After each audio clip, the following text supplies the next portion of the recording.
দর্শক সবাইকে স্বাগত জানাচ্ছি 52 টেলিভিশনের সরাসরি সম্প্রচারে। প্রতিদিনের মতো আপনাদের সাথেই আছি আমি সুবল চন্দ্র দাস। অবস্থান করছি বালাগঞ্জ উপজেলার বোয়ালজুড়ি ইউনিয়নের মজলিশপুর গ্রামের শ্রীযুক্ত নিরঞ্জন ধর মহাশয়ের বাড়িতে অষ্টকালীন হরিনামলীলা সংকীর্তন মহোৎসব চলছে। আর আজকের এই অষ্টকালীন হরিনামলীলা সংকীর্তন মহোৎসবে কীর্তন পরিবেশন করছেন ভারত বাংলার সুপরিচিত কীর্তনিয়া শ্রীযুক্ত রূপমধর দাদা। শ্রীযুক্ত রূপমধর দাদা কিন্তু আজ রাসলীলা পরিবেশন করছেন। রাসলীলা শ্রবণ করার জন্য অবশ্যই আপনারা আমাদের সাথে যুক্ত থাকবেন। দেশ এবং প্রবাস থেকে কোন জায়গা থেকে আমাদের সাথে যুক্ত হয়েছেন অবশ্যই কমেন্ট করে জানাবেন। এবং যারা যারা এই মুহূর্তে আমাদের সাথে যুক্ত হয়েছেন রাসলীলা শ্রবণ করার জন্য অবশ্যই কিন্তু আপনারা আমাদের সাথে যুক্ত থাকবেন। রাসলীলা আর সাউন্ড ক্লিয়ার শোনা যাচ্ছে কিনা একটু আমাদেরকে কমেন্ট করে জানাবেন।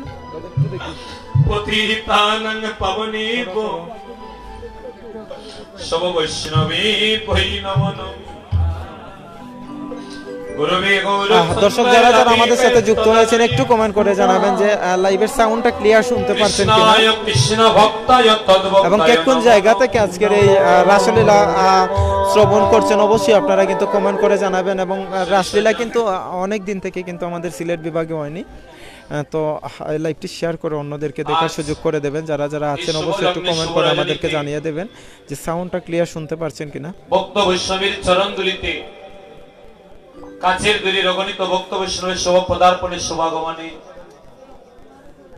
আজকে এই কাঙ্গালদের আঙ্গিনাটা শ্রীবাস সমনে পরিণত হয়ে গিয়েছিল। তাই হরিবল।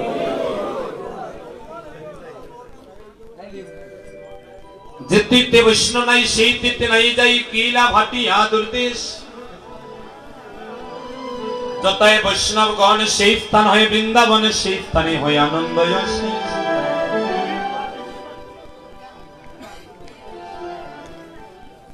যে স্থানে ভক্ত বৈষ্ণবের আগমন হয়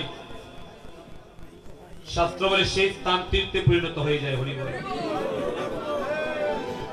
আর এই নবতীর্থে এলে কি হয় বলে ভারতের গয়া গঙ্গা যমুনা নর্মদা কাবেরী সিন্ধু সরস্বতী সপ্ত গঙ্গার জলে নামিয়া স্নান করলে যে পুণ্য হয়, একবার শ্রীবাস সমনে বসিয়া শ্রীবাস সমনের দোলা যদি কেউ গায়ে মাখতে পারে, একজন ভক্তের বৈষ্ণবের চরণের দুলি যদি অঙ্গে লেগে যায়, বা একজন বিশুদ্ধ ভক্ত বৈষ্ণবকেও যদি দর্শন করতে পারে, শাস্ত্র বলে বৈষ্ণব দর্শনে তার সমস্ত গঙ্গা স্থানের ফল।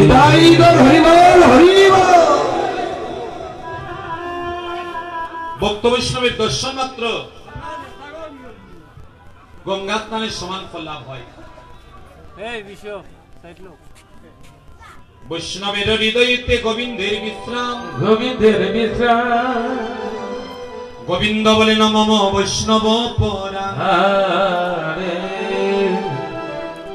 আমি কোটি জন্মে করি আশা এমন বৈষ্ণব চরণের ধুলি, বৈষ্ণব চরণের ধুলি। নরোত্তমে কর দয়া আপনার বলি। আসলে আমি কি বলবো, আমার বাকশক্তি রুদ্র হয়ে যাচ্ছে। কেননা হৃদয়ের মাধ্যমে এত আনন্দ, সাধু সঙ্গের মাধ্যমে যেত আনন্দ, এই চাঁদের বাজারে যে কত আনন্দ আমি বলে বুঝাতে পারবো না। আমার অনেক দিনের স্বপ্ন, শিশুকাল থেকে এই মনের বাসনাটুকু ছিল যে আমার বাড়িতে একদিন ভক্ত বৈষ্ণবের আগমন হবে। হরিবল। আমি 2010 সাল থেকে কীর্তন করছি। কত ভক্তের ঘরে গিয়েছি, কত ভক্তের আঙ্গিনায় কীর্তন করেছি, কত গ্রামে গিয়েছি, কিন্তু নিজের আঙ্গিনায় ভক্ত বৈষ্ণবের আগমন ঘটানো আমার পক্ষে সম্ভব হয়নি। হবেই বা কি করে? আমার কীর্তন শিক্ষাগুরু গৌরাঙ্গলাল ধর বলতেন, আমাদের এই গ্রামে তিনি প্রয়াত। তিনি বলতেন যে হরিনাম যজ্ঞের আয়োজন তারাই করে একমাত্র জগতে যারা লক্ষ্যপতি হতে পারে। হরিবল। লক্ষ্যপতি ছাড়া হরিনাম যজ্ঞের আয়োজন করা সম্ভব হয় না। লক্ষ্যপতি কারে হয় বলে লক্ষ লক্ষ টাকা যারা আছে বলে না, তাহলে লক্ষ্যপতি কারা? বলে আমার অঙ্গনে ভক্ত বৈষ্ণবীর আগমন হবে। একদিন আমার মহাপ্রভু তার সকাল সঙ্গে নিয়ে আমার আঙ্গিনায় নাচবে, এই লক্ষ্য যদি হৃদয়ে থাকে, সেই জগতে লক্ষ্যপতি হয়ে হরিব। হয়তো সেই লক্ষ্য মহাপ্রভু আমাদের হৃদয়ে দান করেছেন বলে আজকের এই ছাদের বাজার আমার আঙ্গিনায় হয়েছে। এটা আজ আর আমার আঙ্গিনা নয়, এটা আপনাদের সবার আঙ্গিনা। এটা শ্রীবাস সংঘ। এই শ্রীবাস সংগনে আগত সকল পুণ্যাত্রীদের, সকল ভক্ত বৈষ্ণবের চরণে আমি আপনাদেরই একজনের শত সহস্র কোটি প্রণাম ধন্যবাদ জ্ঞাপন করছি।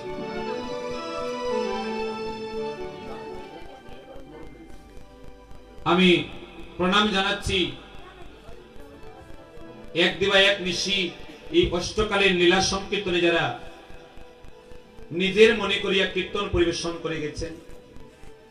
অনেক অনেক কীর্তনিয়াগণ এখানে এসেছেন। লীলা মাত্র 8টা, কিন্তু কীর্তনিয়া অনেক এসেছেন। আমি সবাইকে কীর্তন পরিবেশনের সুযোগটাও দিতে পারিনি। সবার মনেই বাসনা ছিল কীর্তন পরিবেশন করার। তো নিজের মনে করি আজকের এই অঙ্গনে যারা কীর্তন পরিবেশন করছেন তাদেরকে আমি প্রণাম শতকোটি ধন্যবাদ জ্ঞাপন করছি। ভক্তমণ্ডলী, যাই হোক, আমি আগেই বলেছি সময়টা খুব স্বল্প। কথা বলতে গেলে এই কথা বলে আমার সময়টা শেষ হয়ে যাবে। তো যেহেতু আজকের এই লীলা সাধনের বিষয়বস্তু আমাদের বৈষ্ণব পদাবলী সাহিত্যের সর্বলীলার সার, মাধুর্য মণ্ডিত লীলা অভিসারের পরবর্তী রাধা গোবিন্দের মিলনের মাধ্যমে যে আনন্দ, সেই আনন্দ নৃত্য গীতির মাধ্যমে তাকে বলা হয় মহারাস নৃত্য নিতাই গুরু হরি বল। রাস শব্দের অর্থ হচ্ছে নৃত্য গীত। নৃত্য গীত যাকে বলা হচ্ছে বৈষ্ণব পদাবলী সাহিত্যে রাস। আমি আগে বলছি অন্তরঙ্গ ভক্তের সঙ্গে করে প্রভু রস আস্বাদন, বহিরঙ্গ ভক্তের সঙ্গে করে প্রভু নাম সংকীর্তন। নৃত্য গীত বলতে আমরা কি বুঝি? পার্থিব জগতে আমরা অনেক সময় ডিজে গানে নৃত্য করি বাবা, বা অনেক ধরনের গান আমরা গাই। সেই যে নৃত্যগীত, এই নৃত্যগীত কিন্তু রাস নয়। রাস কি বলে? জীবাত্মা এবং পরমাত্মার মিলনে যে আনন্দ উপভোগ হয়, সেই আনন্দে জীবাত্মা যখন নৃত্য করে, পরমাত্মা জীবাত্মাকে পেয়ে নৃত্য করে, জীবাত্মা পরমাত্মাকে পেয়ে নৃত্য করে, সেই নৃত্যগীতির নাম হচ্ছে রাস। নিতাই গুরু হরি বল। এখানে আমরা সবাই হচ্ছে জীবাত্মা, আর পরমাত্মা হলেন ঈশ্বর পরমকৃষ্ণ সচ্চিদানন্দ বিগ্রহ ভগবান।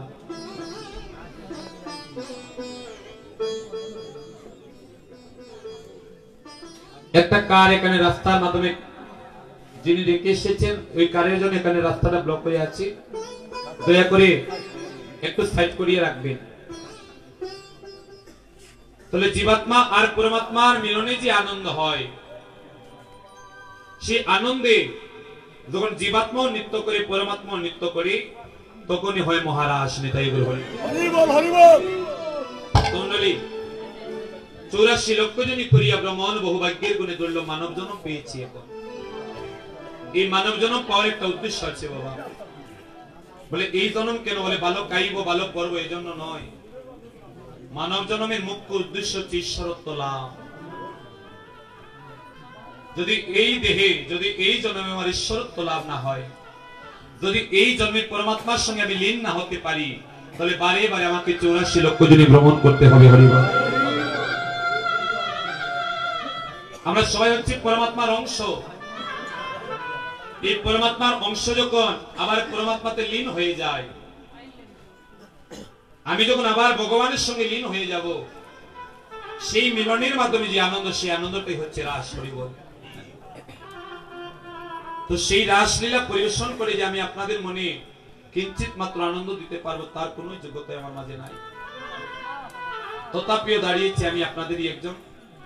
লীলা পরিবেশনে অনেক অনেক ভুলভ্রান্তি হবে, আপনারা কমার সুন্দর দৃষ্টিতে দেখবেন। আমি শুধু এই রাস্তা পরিবেশন করছি, যেহেতু অষ্টকালীন লীলা। অষ্টকালীন লীলায় আত্মা রাধা গোবিন্দের সেবা দিতে হয়। কিছুক্ষণ পূর্বে অবিসারী রাধা গোবিন্দের মিলন হয়েছে, সেখানে সেবা হয়েছে ঠাকুরবাড়ি। এই অষ্টকালীন নিত্যলীলায় নক্তকালীন লীলাটা হচ্ছে মহারাস। দিনে রাতে 8টা কাল, প্রহর 8টা, প্রহর হয় 3 ঘন্টা 1 প্রহর, কিন্তু কাল কিন্তু প্রহরের সঙ্গে যুক্ত নয়। কালটা হচ্ছে রাধা গোবিন্দের লীলার সাথে যুক্ত। প্রত্যেকটা লীলার সময় হচ্ছে 2 ঘন্টা 24 মিনিট করে, অর্থাৎ 6 দণ্ড করে, 1 দণ্ডে হয় 24 মিনিট, তাহলে 6 দণ্ড করে হচ্ছে প্রত্যেকটা লীলার সময়। আর মধ্যাহ্নকালীন লীলা এবং নক্তকালীন লীলার সময়টা হচ্ছে 12 দণ্ড করে। এই হচ্ছে মোট 64 দণ্ড। তাহলে ভক্তমণ্ডলী, এই যে নক্তকালীন লীলা, লীলাটা শুরু হয় প্রথমে নিঃশান্ত লীলা, নিঃশান্ত কাল, পরে প্রাতকাল, এরপরে পূর্বাহ্ন, এরপরে মধ্যাহ্ন, এরপরে অপরাহ্ন, এরপরে সায়ং সন্ধ্যা, এরপরে প্রদোষ, আর এরপরে হচ্ছে নক্ত। হরিবল। এই হচ্ছে অষ্টপ্রহর বা অষ্টকাল। তাহলে এই মুহূর্তটা যাচ্ছে, এটা হচ্ছে নক্তকালীন লীলা, একেবারে শেষ মুহূর্ত, যে মুহূর্তে রাধা গোবিন্দের পূর্ণ মিলন হয়ে যাবে। হরিবল। আমরা যে দেহটা পেয়েছি, ওই দেহটা হচ্ছে মানব দেহ বাবা।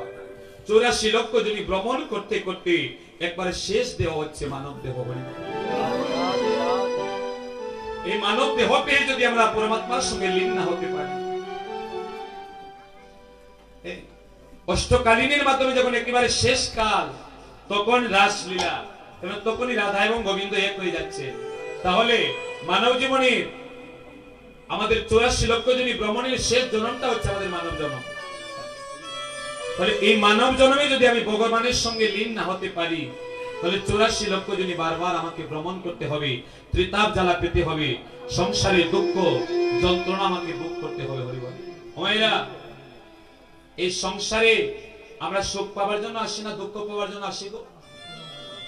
হ্যাঁ, সুখ পাওয়ার জন্য আসি, আসি আমরা সুখ পাওয়ার জন্য, কিন্তু জগৎ সুখে থাকার জায়গা নয়। সংসারের আরেক নাম হচ্ছে দুঃখালয়। জগৎটা হচ্ছে দুঃখের জায়গা। এখানে প্রধানমন্ত্রী থেকে ভিখারি কেউ হাত তুলে বলতে পারে না আমি যে চির সুখী। আপনার যতই টাকা থাক না কেন বাবা, কোনোদিনও বলতে পারবে না যে আমার হৃদয়ে কোনো দুঃখ নাই, আমার মনে কোনো কষ্ট নাই। সমুদ্রের জলে নামলে লবণ যেমন আপনার গায়ে লাগবেই লাগবে, সংসার নামক সমুদ্রে যে একবার পতিত হয়, ত্রিতাপ জ্বালা নামক লবণ তার গায়ে লাগবেই লাগবে। এই ত্রিতাপ জ্বালা থেকে মুক্ত হতে হলে যতক্ষণ পর্যন্ত আমরা ভগবত সেবায় লাগতে না পারছি, যতক্ষণ পর্যন্ত কৃষ্ণ সেবায় লাগতে না পারছি, আমরা ত্রিতাপ জ্বালা থেকে মুক্ত হতে পারবো না। হরিবল। তাই বলছি, কৃষ্ণ বিনে সুখ দিতে নাহি অন্যজন, থাকিলে বা বিদ্যা কুলে তোমার কোটি কোটি ধন। তুমি যতই ধনের ধনী হও, যতই ঐশ্বর্যের অধীশ্বর হও, যতক্ষণ পর্যন্ত তুমি কৃষ্ণ ধনের ধনী না হতে পারবে, ততক্ষণ পর্যন্ত তুমি হাত তুলে বলতে পারবে না যে আমি চির সুখী। হরিবল। 10 তলা বিল্ডিং এর মালিককে জিজ্ঞেস করা হয়, দাদা আপনি সুখী না দুঃখী? উত্তর দেয়, দাদা আমি সুখী নই। বলে কেন? বলে আমার 10 তলা বিল্ডিং থাকতে পারে, লক্ষ লক্ষ টাকা ব্যাংক ব্যালেন্স থাকতে পারে, কিন্তু আমার সংসারে সুখ নাই। আমি তাকে একতলায়, আমার স্ত্রী তাকে আর একতলায়, তাহলে সুখ আছে বাবা? সুখ আছে? সুখ নাই। আবার কোন ভিখারি ভিক্ষার যদি কাঁধে নিয়ে নগরে নগরে ঘুরে বেড়ায় আর হা গৌর বলে কাঁধে, তাকে জিজ্ঞেস করা হলো যে বাবাজি এই জীবনে আপনি সুখী না দুঃখী? বলে বাবা আমার মতো সুখী বুঝি এই জগতে আর কেউ নাই। বলে তুমি কিভাবে সুখী হলে? তোমার টাকা নাই, তোমার গাড়ি নাই, তোমার বাড়ি নাই, তুমি কিভাবে সুখী? বলে বাবারে এই জগতে আমার কিছু নাই বলেই তো আমার মতো সুখী আর কেউ নাই। হরি যার যত হয় সে ততই চায়। যার 10 তলা বিল্ডিং আছে মৃত্যুর আগের দিন পর্যন্ত চাই যদি আরো 2 তলা বাড়াতে পারতাম। যার 10 লক্ষ টাকা আছে মৃত্যুর আগের দিন পর্যন্ত চায় যে যদি আরো 2 লক্ষ বাড়াতে পারতাম। তাহলে এই সংসারে আমরা কেউ সুখী নয়, আমরা কেবল সুখে থাকার অভিনয় করি, রাস্তায় যখন আপনার সঙ্গে আমার দেখা হবে, দাদা কেমন আছেন, বলে দাদা ভালো আছি, কিন্তু কতটুকু ভালো আছি কেবল আমি জানি আর আপনি জানেন। প্রত্যেকের অন্তরে অশান্তির আগুন দাও দাও করে জ্বলে। তাই এই জগতে যারা গৌরী প্রেমের পাগল, যারা আমার গৌরীকে ভালোবেসেছে, যারা চৈতন্য চরিতামৃত চৈতন্য ভাগবত সাধন করেছেন, আপনারা অসংখ্য প্রমাণ পেয়েছেন যে ঐশ্বর্য শোক না গৌরী প্রেমের শোক। রূপ সনাতন তারা মন্ত্রী ছিল, কিন্তু এই গৌরীকে ভালোবাসিয়া তারা মন্ত্রিত্ব ছাড়িয়া ভিক্ষার্থীর কাঁধে নিয়ে মধুময় সীতা বৃন্দাবনে চলে গিয়েছিল। রঘুনাথ দাস গোস্বামী সর গোস্বামীর মাধ্যমে একজন এই গৌরী প্রেমে পিতার সমস্ত ঐশ্বর্য ছাড়িয়া তিনি বৃন্দাবনের এমন এক জায়গায় গিয়ে তিনি রাধারানীর ভজন করতে লাগলেন, যে জায়গায় বৃন্দাবনের সবচেয়ে বেশি সূর্যের তাপ পড়ে, এত গরম জায়গা। সাধারণ কোন মানুষ সেখানে 10 মিনিট বসা সম্ভব নয়, কিন্তু রঘুনাথ দাস গোস্বামী তিনি জমিদার পরিবারে জন্মগ্রহণ করে সেই প্রচন্ড সূর্যের তাপের মাধ্যমে বসে রাধারানীর ধ্যান করতেন। এই হচ্ছে কৃষ্ণ প্রেম। কৃষ্ণচন্দ্র জমিদার ছিলেন, কিন্তু এই কৃষ্ণ প্রেমে জমিদারি ছাড়িয়া ভিখারি লালাবাবু সেজেছিলেন। আমাদের বাংলাদেশের রাজশাহী জেলার নরোত্তম দাস ঠাকুর মহাশয়, যার পূর্বপুরুষেরা ছিল মহারাজ। মহারাজ কারে কয় বাবা? বলে রাজার রাজা যারা তাকে মহারাজা কয়। তাহলে নরোত্তম দাস ঠাকুর একটা মহারাজ পরিবারে জন্মগ্রহণ করেছিলেন, কিন্তু গৌরী প্রেমে তিনি এক সময় ভিখারি হয়ে ভিক্ষার্থীর কাঁধে নিয়ে বৃন্দাবনে চলে গিয়েছিলেন। তাই আমি আগেই বলেছি, এই ত্রিতাপ জ্বালা থেকে মুক্ত হতে হলে একমাত্র কৃষ্ণ প্রেম, একমাত্র কৃষ্ণ ভক্তি আপনাকে আমাকে মুক্তি দিতে পারে। হরিবল। তাহলে চলুন সেই কৃষ্ণ প্রেম আস্বাদনের জন্য এবার আমরা লীলায় প্রবেশ করি। সবাই মিলে একবার প্রেম সে হাত তুলবেন। হরিবল। সবাই মিলে হাত তুলে এবার সংকীর্তনের মাধ্যমে আমরা লীলায় প্রবেশ করব। কেন কলিযুগে সংকীর্তন ব্যতীত কলির জীবের আর মুক্তির কোনো উপায় নাই। হরি নাম হরে নাম হরে নাম হইব কেবলম বলো নস্তৈব নস্তৈব নস্তৈব গতিরন্নতা গতিরন্নতা। যারা দাঁড়িয়ে আছে যদি একটু বসার চেষ্টা করেন তাহলে অনেকে বসতে পারবেন। হরিবল। এতে আমিও আনন্দ পাবো আর আপনারও এখানে আসাটা সার্থক হয়ে যাবে। কারণ এখানে আসিয়া যতক্ষণ পর্যন্ত আপনি শ্রীবাস সমানে না বসছেন ততক্ষণ পর্যন্ত আপনার সাধু সঙ্গ হবে না। হরিবল। সাধুর গায়ের পরশ যতক্ষণ পর্যন্ত গায়ে না লাগবে ততক্ষণ পর্যন্ত সাধুর সঙ্গ হয় না। আর সাধুর গায়ের পরশ লাগলে কি হয়? বলে পরশমণির পরশ পেলে যেমন লোহা সোনা হয়ে যায়, পরশমণির পরশ পেলে যেমন লোহা সোনা হয়ে যায়, এমন ভক্ত বৈষ্ণবের অঙ্গের পরশ যার গায়ে লাগে যত বড় মহাপাপী হোক না কেন, ভক্তির অঙ্গের পরশে তার মহাপাপ দূরীভূত হয়ে যায়। তাই তাহলে সবাই মিলে একবার প্রেম সে হাত তুলে সবাই করে তালে দিয়ে গাইবে। হরির নাম গুণ গাই পুলকি একবার আয় তোরা ভাই সকল বালকে। হরি নাম গুণ গাই পুলকে আয় তোরা ভাই সকল বালকে। কেউ বাঁচাবেন না, কারণ এই যে হাত, এই হাতটা পেয়েছি আমরা গোবিন্দ চরণ সেবার জন্য আর হরি নামের সাথে করতালি দেবার জন্য। হরিবল। সংসারে আমরা যখন থাকি, সংসারের কর্ম করতে গিয়ে অনেক সময় আমাদের ভালো কর্ম করতে হয়, মন্দ কর্ম করতে হয়, তাই না বাবা? উড়াউড়ি, চারাচারি, মারামারি, দরাদরি, কাটাকাটি। অনেক সময় সংসারের কর্মে আমাদের হাত অশুদ্ধ হয়, কিন্তু শ্রীবাস সমনে আসিয়া যখন হরিনাম সংকীর্তনে আমরা এই হাত দিয়ে করতালি দিই, কৃষ্ণ নামের প্রভাবে আমাদের অশুদ্ধ হাত বিশুদ্ধ হইয়া যায়। হরিবল। তাই হরি নামে গুণ গাই পুলকে গো, নাম গুণ গাই পুলকে এত রায় সকল বালকে। হরি নাম গুণ গাই পুলকে হাতুলে হাতুলে এটাই হরিবল। এত রায় সকল বালকে। হরি নামে গুণ গাই পুলকে গো, নাম গুণ গাই পুলকে এত রায় হরি নাম গুণ গাই তুলোকে নাম গুণ গাই তুলোকে তোর ভাই সকল বালকে ওই নাম শুনতে বড় ওই নাম শুনতে বড় ওই নাম শুনতে বড় মিঠা লাগে জ্ঞান মধু মেঘে ওই নাম শুনতে বড় ওই নাম শুনতে বড় ওই নাম শুনতে বড় মিঠা লাগে কেন মধু মেঘে শুনতে বড় ওই নাম শুনতে বড় ওই নাম শুনতে বড় মিঠা লাগে জ্ঞান মধু মেঘে ওই নাম শুনতে বড় ওই নাম শুনতে বড় ওই নাম শুনতে বড় মিঠা লাগে কেন মধু মেঘে তোরা ভাই সকল বালকে হরি নাম গুণ গাই তুলোকে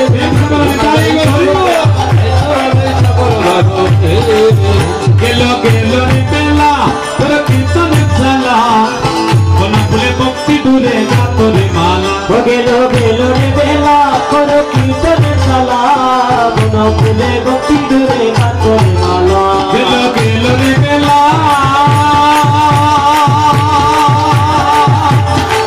তোর কীর্তনের চালা কোন ফুলে ভক্তি দূরে যা তোরে মালা গেল গেল রে বেলা করো কীর্তনের শালা কোন ফুলে ভক্তি দূরে যা তোরে মালা মালা পরাইব হরির গলে এবার তুই নয়নে ভরে মালা পরাইব মালা পরাইব মালা পরাইব হরি গলে নয়ন মরে মালা পরাইব হরির গলে এবার তুই নয়নে ভরে মালা পরাইব মালা পরাইব মালা পরাইব হরি গলে হেবতি নয়ন মরে তোরা ভাই সকল বালকে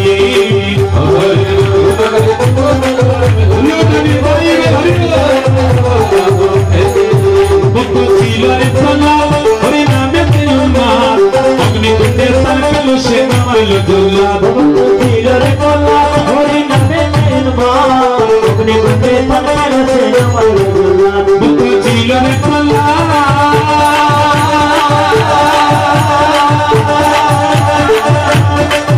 হরি নামে অগ্নিকুণ্ডে তার পেল সে নামাইল দোলা ভক্ত ছিল রে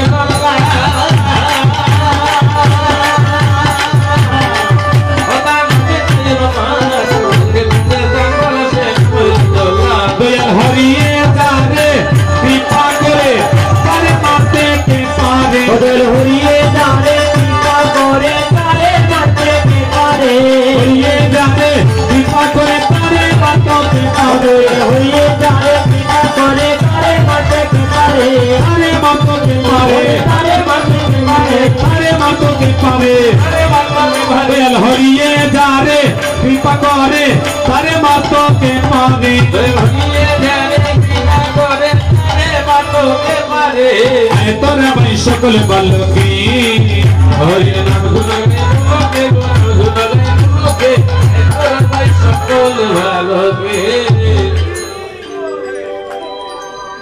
মধুময় মধুময় শ্রীরাম নবদ্বীপে নবদ্বীপে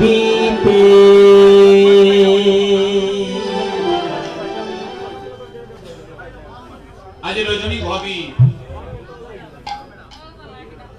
ভাবনে বিগুর সুন্দর আমার না জানি কি বা ভাবে ভাবিত হইয়া আজ ষোলজনী গঙ্গার তীরে দাঁড়াইয়া নয়নীর জলে ভাসছে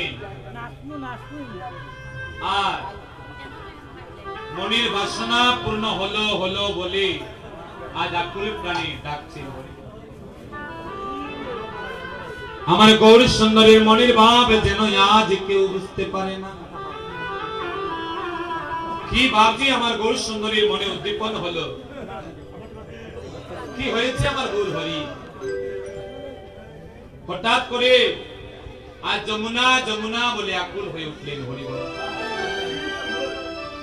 কিন্তু নবদ্বীপে তো যমুনা নাই বাবা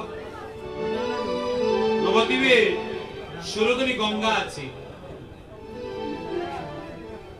নবদ্বীপে সুরধনী গঙ্গা আছে কিন্তু আমার গৌর সুন্দর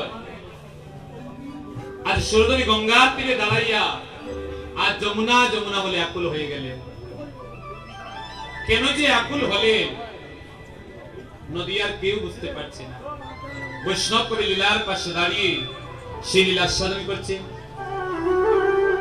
বৃন্দাবন তুলধ্বনি লীলা করার আজ মনে মনেতে পড়িল মনেতে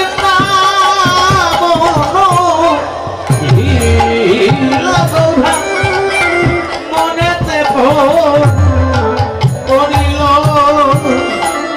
কিবা বৃন্দাবন বৃন্দাবন লীলা গোলা আজি মনে মনেতে পড়িল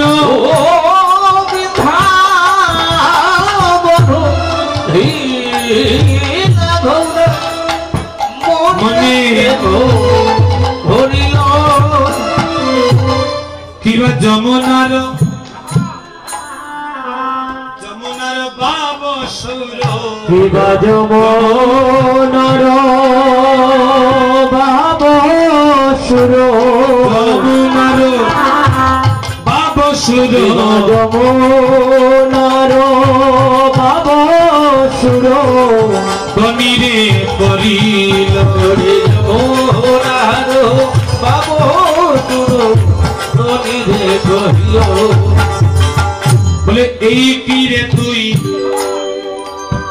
সেই যমুনা বলি এই কি তুই সেই যমুনা বলে এই কি রে তুই সেই যমুনা বলি এই কি তুই ওরে সেই যমুনা আজ বাবা বেশে আমার গৌরী বলে বলে এই কি রে তুই সেই যমুনা আদি বাবা দেশে গৌর বলে এই কি রে তুই সেই যমুনা আচ্ছা বাবা এখানে নবদ্বীপ বৃন্দাবন পরিক্রমায় কারা কারা গিয়েছেন একবার হাত তুলবেন। অনেকে গিয়েছেন। আচ্ছা নবদ্বীপের সুরধনী গঙ্গা থেকে যমুনার দূরত্ব কত হবে? বৃন্দাবনের যমুনার অনেক দূর, অনেক দূর। তাহলে যে যমুনা ছিল বৃন্দাবনে, নবদ্বীপের গঙ্গা তীরে দাঁড়িয়ে আজ মহাপ্রভু গঙ্গাকে আজ যমুনা যমুনা বলে ডাকছেন। ওগো একে তুমি সেই যমুনা ও যার বিশালের তটে রূপের হাটে বিকাইত নীল কান্তমণি ও যার বিশালে তটে রূপের হাটে বিগাইত নীলকান্তমণি ও যার বিশালের তটে ওই রূপের হাটে বিকাইত সেই নীলকান্তমণি ও যার বিশাল তটে রূপের হাটে বিগাইত নীলকান্তমণি তুই কি রে তুই সেই যমুনা প্রবাহিনী যমুনা তুই কি রে তুই সেই যমুনা প্রবাহিনী যমুনা তুই কি রে তুই সেই যমুনা প্রবাহিনী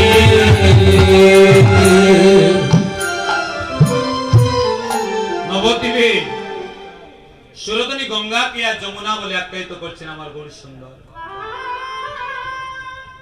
শুধু কি অঙ্গি অঙ্গি গো বলে না, বলে নবদ্বীপটা হচ্ছে গুপ্ত বৃন্দাবন। হরিবল বৃন্দাবনে যা ছিল নবদ্বীপও তাই আছে। হরিবল তাহলে বৃন্দাবনে যে ছিল মুরলীধারী কৃষ্ণ, সেই ব্রজের কৃষ্ণ এবার নদিয়াতে হয়ে এসেছে পতিত পাবন গৌর হয়ে। হরিবল ব্রজের কৃষ্ণ এবার নদিয়াতে গৌর হয়ে এলো। বৃন্দাবনী রাধানী এবার গদাধর পণ্ডিত। বৃন্দাবনীর সেই যমুনা নদী নবদ্বীপের সুরধনী গঙ্গা।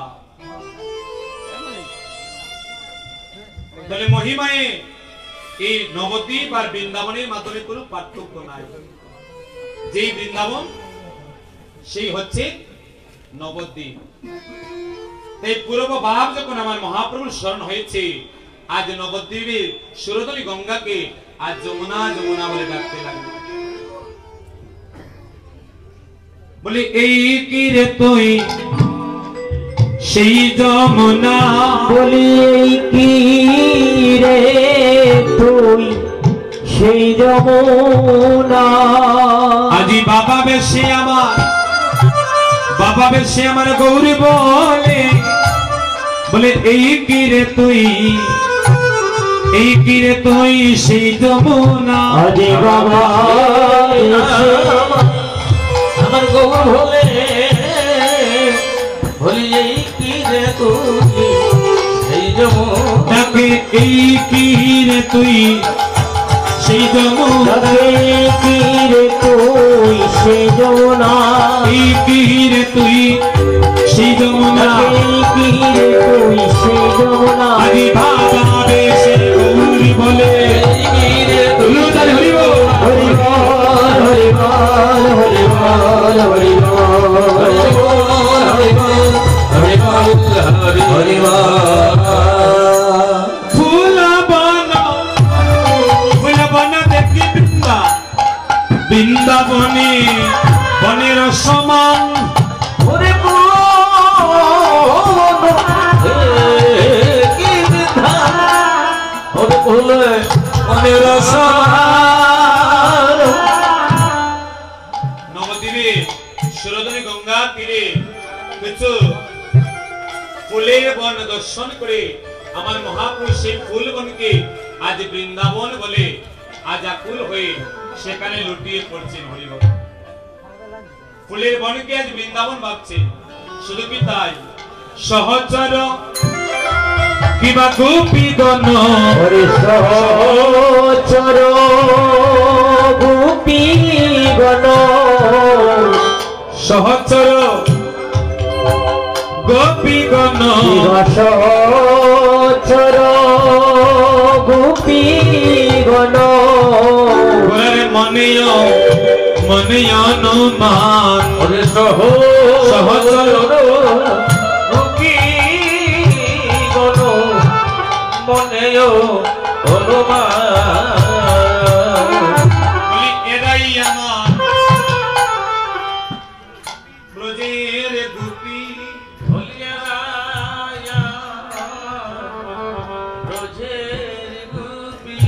আপনাদের কথা বলছেন গো। আর সুরধনী গঙ্গার তীরে দাঁড়িয়ে আমার মহাপ্রভু বলছে, বলে তোরাই ছিলে আমার বৃন্দাবনের ব্রজ গোপী। হরিবল বলি তোরাই আমার ব্রজের গোপী।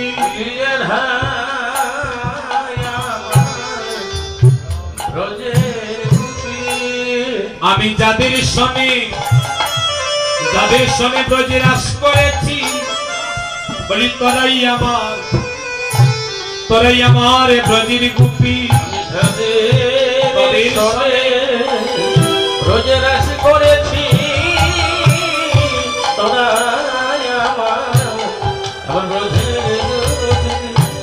বলি তোরাই তো আমার সঙ্গে ছিলে। ও বলি তোরাই তো আমার সঙ্গে ছিলে। ওই বৃন্দাবনের রাসের কালে তোরাই তো আমার সঙ্গে ছিলে। বৃন্দাবনে রাসের খালে তোরাই তো আমার সঙ্গে ছিলে। আমি রাস প্রকাশিতে আবার এসেছি। আমি রাস রাস প্রকাশিতে আবার এসেছি। ওই নামদ্রি সেবা সময়ে রাস প্রকাশ নিয়ে আবার এসেছি। হরি বল হরি বল হরি বল হরি বল হরি বল হরি বল হরি বল। মহাপ্রভু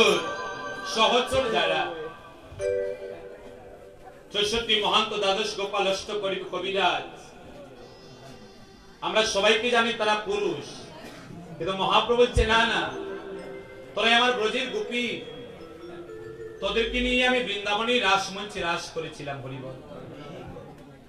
যাদেরকে নিয়ে আমি বৃন্দাবনী রাস করেছি তারাই এবার নদিয়াতে আমার সম্প্রদায়ভুক্ত হয়ে এসেছে। হরিবল। সহচর গোপীগণ মনে অনুমান, নিজের সহচরকে আজ গোপী বলে মনে করছে, আর সহচরকে গোপী মনে করে আজ নবদ্বীপের গঙ্গা তীরে শঙ্কর তালগোরা সোমেলি করিয়া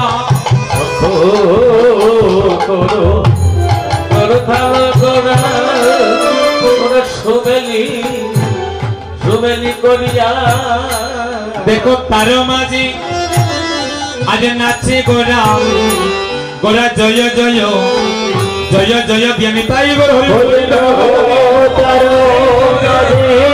নাচে গোরা জয় জয় দিয়া।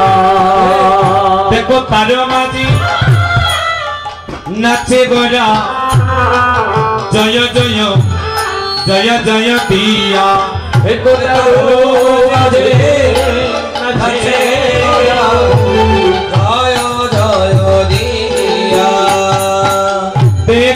আমার গোরা নাচে,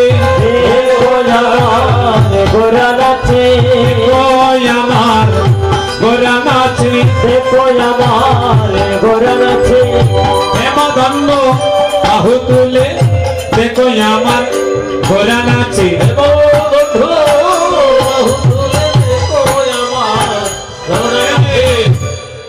তুমি একা নৃত্য করবে?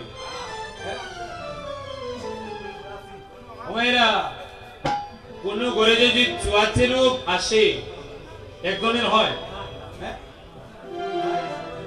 চুয়াচে রূপ কেমন বলে একজনের যদি হয়ে যায় তাহলে দেখবেন ঘরে রেখে কে সবার হয়ে যায়।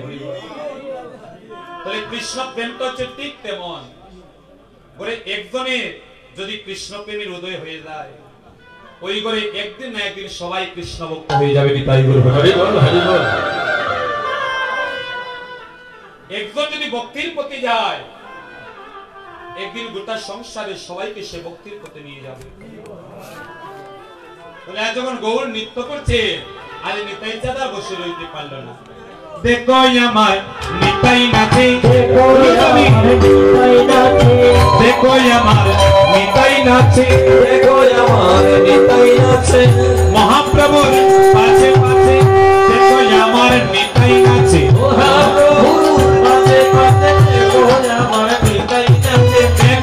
আমার নিতাই নাচে, দেখো আমার নিতাই নাচে। এবার হরি বল বলে হরি বল হরি বল হরি বল হরি বল হরি বল।